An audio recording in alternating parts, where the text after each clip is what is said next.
Drifters is a one-of-a-kind gem in a sea of repetition, an anime that consistently breaks genre norms while keeping its audience engaged through its sheer intensity and intent. Why? Because Drifter understands the genre exists within, and chooses to actively resist it. My name is Jacko, and this is What It Takes to Be Great, a series in which we review various anime, TV shows, movies, video games, and so much more, and replaying to you why we think they're great. Drifters operates within the framework of isekai, a genre defined by the displacement of an ordinary person from Earth into a fantasy world. Over time, that framework has become increasingly standardized, often revolving around wish fulfillment, familiar hero's journey structures, and a focus on accessibility over challenge. Drifters rejects this almost immediately. Rather than transporting an everyday protagonist, this series pulls figures from history and myth. Warlords, generals, and revolutionaries. Individuals already defined by violence, ambition, and ideological conviction. These are not characters searching for meaning or a way home. They are characters who arrive with purpose, and who see the new world not as an obstacle, but as a battlefield.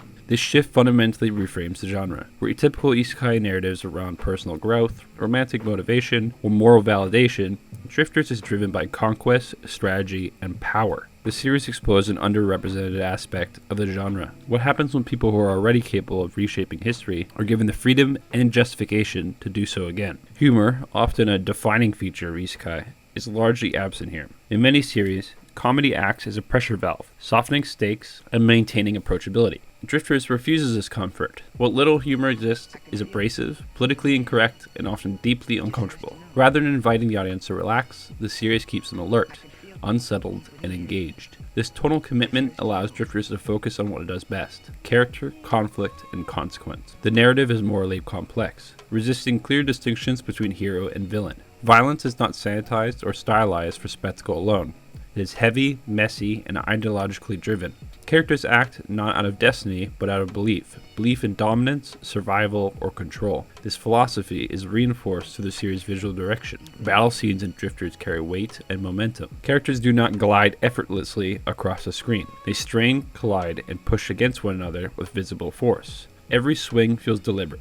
Every impact communicates exhaustion, hatred, and desperation. Combat is not a power fantasy, it is labor. The animation emphasizes motion over polish, using dynamic camera work and strong compositional framing to convey chaos and urgency. Combined with an aggressive, almost confrontational soundtrack, the series creates an atmosphere where conflict feels inevitable rather than entertaining. In this way, Drifters does something rare with its genre. It treats isekai not as escapism, but as escalation. By removing safety nets, comedic relief, moral clarity, etc., Drifters forces the audience to confront the implications of power without restraint. It asks what kind of world is created when those suited for violence are given endless opportunity to wield it, and it never offers an easy answer. That is why Drifters stands apart. Not because it is comfortable or relatable or reassuring, but because it's deliberate, challenging, and uncompromising. Thank you for watching. My name is Jacko. Make sure to hit subscribe and that like button below if you enjoyed this video, as well as leave a comment as to what you'd like us to cover in a future video.